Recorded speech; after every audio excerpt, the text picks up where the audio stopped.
ضیاء الرحمن صاحب، اگر اللہ کے حکم کے خلاف نفس کی پیروی کی جائے تو پھر تو ہر گناہ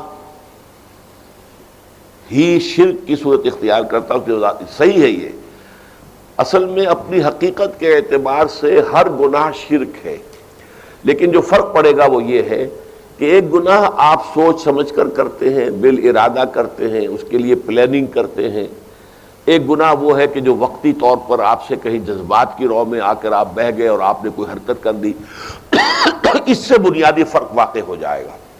اگر آپ نے واقعتاً جان بوجھ کر اور اس کی پلاننگ کر کے اللہ کے حکم کی خلاف ورزی کی ہے تو وہ شرک ہے۔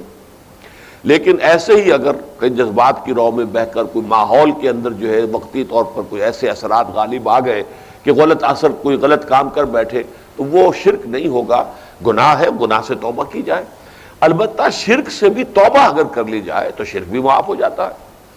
وہ تو یہ ہے جو فرمایا گیا کہ ان اللہ لا یغفر یشرک بہ ویغفر ما دون ذلک من یشاء لمن یشاء، اللہ تعالیٰ اسے تو ہرگز نہیں بخشے گا کہ اس کے ساتھ شرک کیا جائے، البتہ جس باقی اور گناہ جو ہے جس کے لیے چاہے گا بخش دے گا۔